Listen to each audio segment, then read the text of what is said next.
కొల్లూరు దిగతంలోనే అక్కడ వచ్చారు.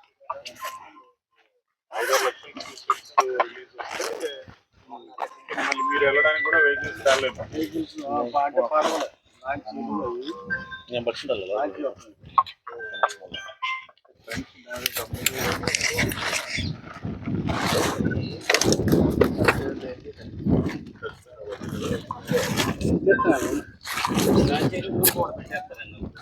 అవుతున్నాడు వాళ్ళ మీద పోలీస్ కేసు ఇప్పటికే పెట్టి ఉండాలి కదా. అవునండి, మరి మీరే కదా దాని custodian. Have to file A complaint. దరిదాపు 10 కిలోమీటర్స్.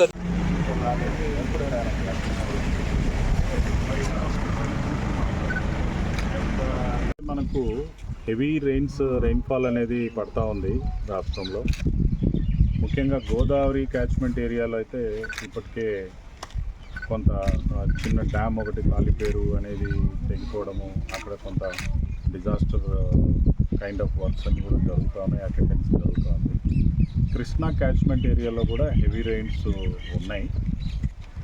అందువల్ల ముందు జాగ్రత్తగా మన జిల్లా యంత్రాంగం, బాపట్ల జిల్లా యంత్రాంగం అందరం కూడా కలిసి ఇప్పుడు లంక గ్రామాల్లో తిరుగుతూ ఉన్నాము.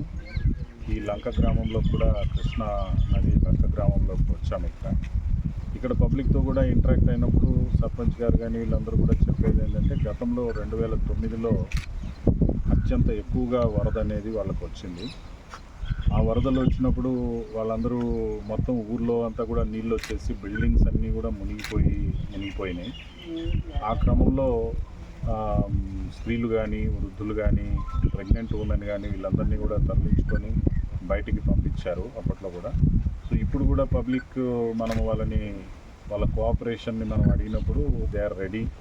వాళ్ళందరూ కూడా ఎట్లా అయితే మీకు స్టాటిస్టిక్స్ చూసుకొని ప్రమాదం ఉంది అని ముందుగా అధికారులు మమ్మల్ని అప్రమత్తం చేస్తే మేము అంతా రెడీగా ఉన్నాం బయటికి రావడానికి అని చెప్తా ఉన్నారు. సో దాన్ని బట్టి మొట్టమొదట మనం ఏం చేస్తామంటే, ప్రకాశం బ్యారేజ్లో ఉన్నటువంటి లెవెల్స్ని అనుక్షణము 24 అవర్స్ కనిపెడుతూ ఉంటాము.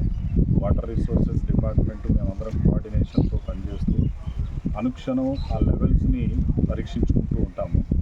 ఆ లెవెల్స్ పరిస్థితి ఎలా ఉంది, రాబోయే గంటల్లో ట్రెండింగ్ కూడా ఎలా ఉంది అనేది గమనిస్తాము.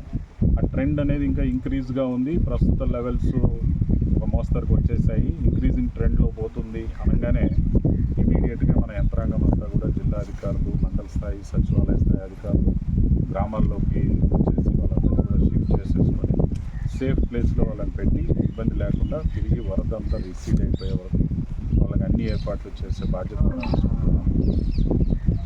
మనము సేఫ్ ప్లేసెస్ అనేది కూడా గతంలోనే ఐడెంటిఫై చేసుకొని ముందుగానే ఎక్కడ, ఏ కాలేజీలో, ఏ స్కూల్లో, ఏ బిల్డింగ్లో అనేది పెట్టుకున్నాం.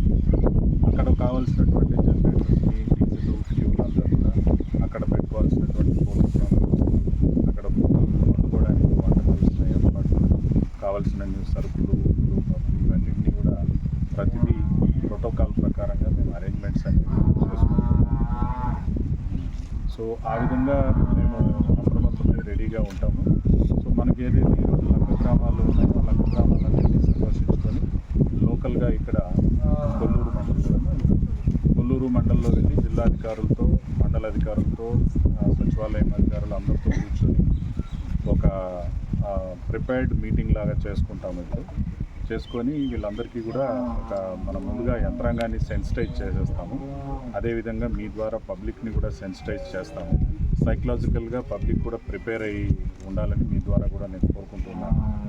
ప్రిపేర్ అయ్యి ఉండాలి. ఎట్టి పరిస్థితుల్లో కూడా మనము ఏం కాదులే, గతంలో మనకు జరగలేదులే, మనం ఇంతవరకు రావులే, ఈ హైట్కి రావులే అని అట్లా అజాగ్రత్త పడిపోయి ప్రాణం మీదికి రాకుండా అధికారులతో సహకారం చేసి, తప్పేం లేదు, కావాలంటే ఒక 2-3 రోజులు పోయి మనం షెల్టర్లో ఉండి ప్రభుత్వం వాళ్ళు ఏర్పాటు చేసిన భోజనాలు తినుకుంటూ అక్కడే ఉండి మళ్ళీ మనం 3-4 రోజుల తర్వాత తిరిగి రిసీడ్ అయిపోయిన తర్వాత వచ్చి శుభ్రం చేసుకొని మన ఇల్లంతా మళ్ళీ మన ఇంట్లో తప్పేది.